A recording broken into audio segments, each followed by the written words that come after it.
This is WFYI News Now. It's December 5th, and I'm Abriana Herron. On today's show, how Indiana can improve emergency medical response infrastructure, a detailed policy agenda from Governor-elect Mike Braun, and Indiana Republican Party Chair Randy Head steps down. We'll find out what Mike Braun might look for in Head's replacement. Bring together local party leadership along with recruitment of candidates and have those people really be able to optimize and win elections. So it's an extraordinarily important position. Those stories coming up.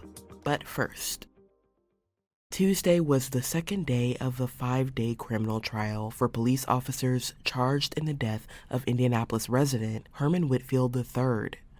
Whitfield died after he was restrained face down by Indianapolis police officers during a mental health crisis in 2022. 2 IMPD officers are on trial in his death. The jury heard testimony from 3 IMPD officers who responded to the Whitfield home. Matthew Vert was an officer in training at the time. On the stand, he said that during the encounter, he asked if officers should move Whitfield from being face down to his side. But one of the officers on trial, Adam Ahmad, said not to. Vert says he listened to the veteran officer's instructions. Prosecutors argue that Whitfield should have been moved from being restrained face down to his side in a recovery position as per IMPD's own guidance. But the defense argues the officers were unaware Whitfield's life was in danger. A new report from the Indiana Department of Homeland Security makes nearly 30 recommendations for how the state can improve the emergency medical response infrastructure. Indiana Public Broadcasting's Abigail Ruman reports the recommendations fall into several broad categories, including funding, safety, and workforce. The report covers a range of issues that have affected emergency medical services for decades, such as the absence of an EMS code of ethics and concerns about how jurisdictional boundaries affect response time. Greg Kinney is the state EMS director. He says the report will act as a blueprint for the next several years as the state works to improve the EMS system, but that doesn't mean the agency will only use the findings and recommendations within the report. We're going to see new challenges and new opportunities open up, and we have to be agile and adapt to our surroundings. And so I think this report is a tool to get there, but we also have to be aware at the moment. Kinney says the biggest challenge in implementing the recommendations will be ensuring the state has adequate resources. For Indiana Public Broadcasting, I'm Abigail Ruman. Governor-elect Mike Braun has released a detailed policy agenda as he prepares to take office next month. The agenda is focused on 5 areas: tax relief, government efficiency, workforce development, healthcare, and public safety. Many of the details in Braun's agenda are drawn from proposals he released during his campaign, notably his property tax plan.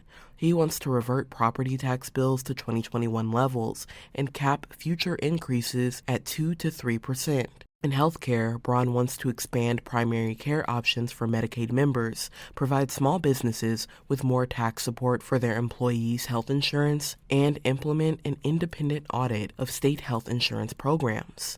Much of his agenda will require legislative approval, but there are plans he can enact unilaterally. That includes adding more options at the Bureau of Motor Vehicles that doesn't require in-person assistance, creating a one-stop shop in state government for Indiana farmers to access services, and establishing a commission to develop a comprehensive energy and water plan for the state.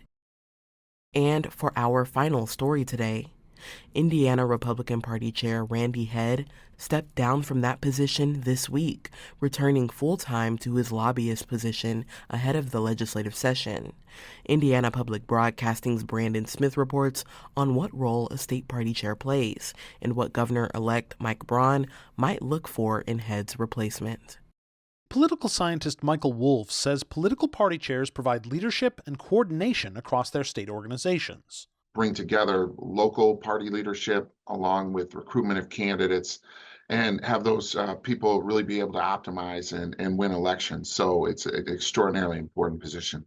Wolff says historically party chairs are more moderate voices as they try to get factions within their party to work together. That's less true now as politics is increasingly polarized, but Wolff says the next chair of the Indiana GOP will still need to work toward that purpose. try and have somebody that can work across, again, a very diverse ideological regional state like Indiana. Party chairs are often selected by the highest elected state official in the party, in this case, Governor-elect Mike Braun. For Indiana Public Broadcasting, I'm Brandon Smith at the State House. That's all for today's episode of WFYI News Now.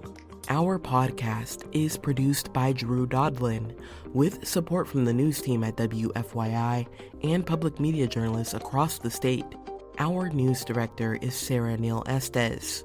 Kendall Antron produced our music, and I'm your host, Abriana Herron. If you liked today's episode, remember to subscribe and share, and follow WFYI on Instagram, TikTok, Facebook, and YouTube to check in on our newsroom throughout the day. Thanks for listening.